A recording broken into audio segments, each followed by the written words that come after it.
Hello बच्चों, आपका बहुत बहुत स्वागत है आपके अपने यूट्यूब चैनल पर। तो बच्चों, कैसे हैं आप सब लोग। आई होप आप सब लोग अच्छे से होंगे और आप लोगों की पढ़ाई भी अच्छे से चल रही होगी। तो बच्चों, आज की इस वीडियो में क्लास 10th इंग्लिश की सप्लीमेंट्री रीडर के chapter 6 the making of a scientist के शॉर्ट आंसर टाइप के क्वेश्चंस डिस्कस करेंगे। तो बच्चों, यदि आपने इम्पोर्टेंट चैप्टर नहीं पढ़े हैं तो वो चैप्टर भी पढ़ लें ताकि आपके एमसीक्यूज क्लियर हो जाएं और एमसीक्यूज को रटना नहीं पड़ेगा। तो समय को न वेस्ट करते हुए शुरू करते हैं क्वेश्चन नंबर 1 से।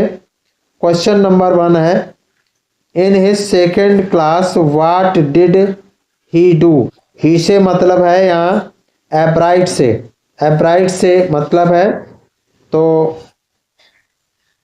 इसका आंसर क्या होगा, यानी उसने अपनी दूसरी कक्षा में उसने क्या किया, यानी एब्राइट ने क्या किया। तो इसका आंसर होगा when he was in second grade. जब वह दूसरी कक्षा में था तो ही collected all 25 species of butterflies found around his home town. यानी उसने अपने गृह नगर के आसपास, यानी घर के आसपास पाई जाने वाली तितलियों की सभी 25 प्रजातियां एकत्रित की थी। नेक्स्ट क्वेश्चन कर लेते हैं, who were the important people in Ebright's life and why. Ebright के जीवन में महत्वपूर्ण लोग कौन थे, कौन कौन लोग महत्वपूर्ण थे और क्यों। तो इसका आंसर होगा the important people in Ebright's life were in his mother doctor Urquhart and mister Weirer. Ebright के जीवन में महत्वपूर्ण लोग उनकी माँ, यानी उसकी माँ थी, डॉक्टर अर्कहार्ट थे और श्री वियरर थे। दे इनकरेज्ड हिम, जिन्होंने उन्हें प्रोत्साहित किया, जिन लोगों ने उसे प्रोत्साहित किया था। तो आई होप इसका आंसर आपको समझ में आया होगा। नेक्स्ट क्वेश्चन पर चलते हैं, why he stopped collecting butterflies. He से मतलब एब्राइट से मतलब है, तो इसका आंसर क्या होगा, यानी उसने तितलियां इकट्ठा करना क्यों बंद कर दिया, यानी तितलियों को एकत्रित करना क्यों बंद किया था।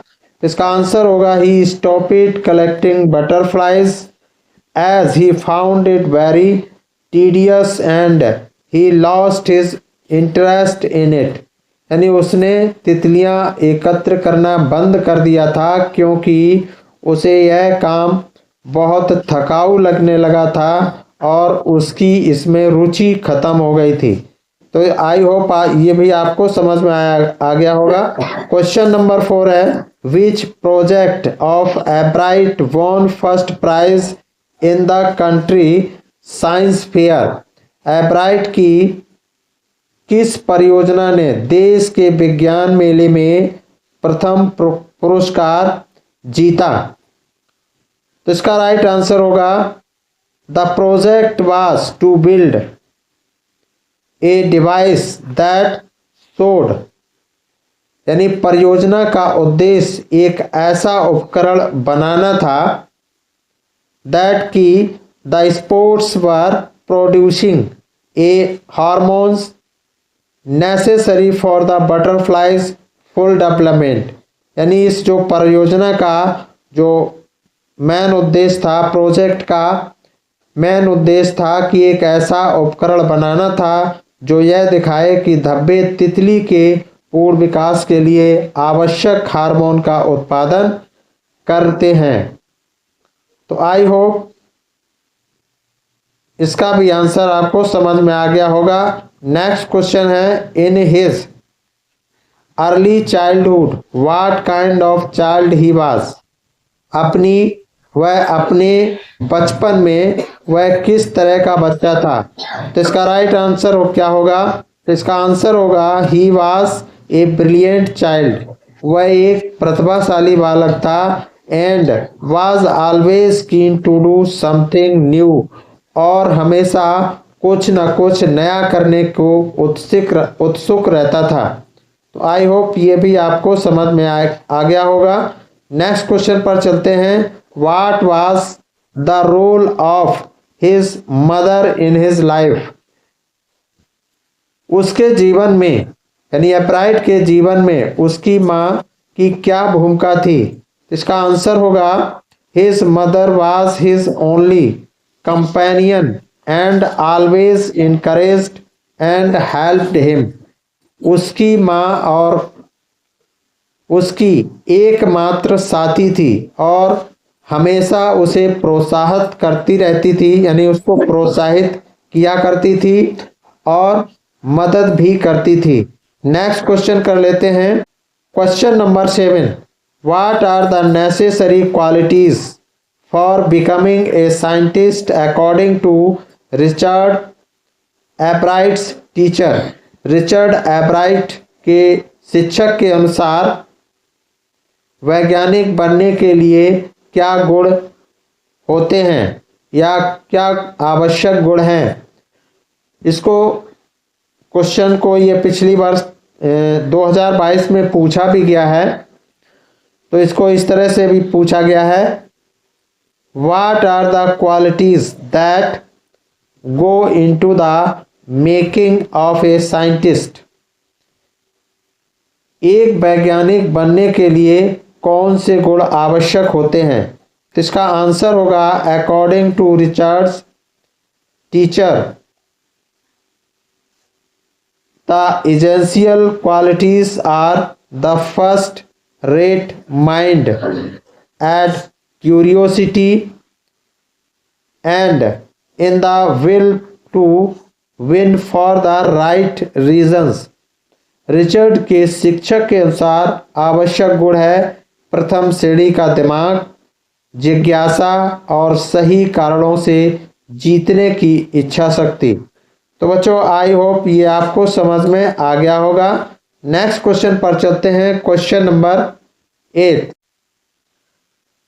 What did Ebright realize when he started tagging butterflies.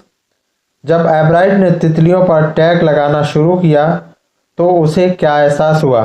इसका आंसर होगा he found this work very tedious and he lost interest in it. उसे यह काम बहुत थकाऊ लगा और उसकी इसमें रुचि खत्म हो गई थी। Next question, why did he not win any prize when he participated for the first time in country science fair। जब उसने पहली बार देश के विज्ञान मेले में भाग लिया तो उसे कोई पुरस्कार क्यों नहीं मिला। तो इसका आंसर होगा he had displayed the things while doing experiment was needed to win any prize। उसने प्रयोग करते समय उन चीज़ों को प्रदर्शित किया था जो किसी भी पुरस्कार को जीतने के लिए आवश्यक थे। Next question, when and how did Richard gate A hint of what real science is. Richard को वास्तविक विज्ञान का संकेत कब और कैसे मिला। तो इसका आंसर होगा when Richard participated in the country science fair then he got a hint of what real science is. यानी जब रिचर्ड ने देश के यानी राष्ट्रीय विज्ञान मेले में भाग लिया तब उसे वास्तविक विज्ञान का पता चला। तो बच्चों next question, how did a book become a turning point in Richard Ebright's life. Richard Ebright के जीवन में एक किताब कैसे एक महत्वपूर्ण मोड़ बन गई? तो इसका आंसर होगा a children's book called the travels of monarch X told how monarch butterfly migrate to central America. यानी the travel of monarch X नामक बच्चों की किताब में बताया गया था कि मोनार्क तितलियां मध्य अमेरिका में कैसे प्रवास करती हैं। It opened the world of science to the eager young Richard Ebright. तो इसने उत्सुक युवा रिचर्ड एब्राइट के लिए विज्ञान की दुनिया को खोल दिया था। तो बच्चों, आई होप आपको वीडियो पसंद आई होगी। तो वीडियो को लाइक करें, कमेंट करें, शेयर करें और चैनल को सब्सक्राइब करें। Thanks for watching. फिर मिलते हैं नेक्स्ट वीडियो में लॉन्ग आंसर के साथ। Thank you so much.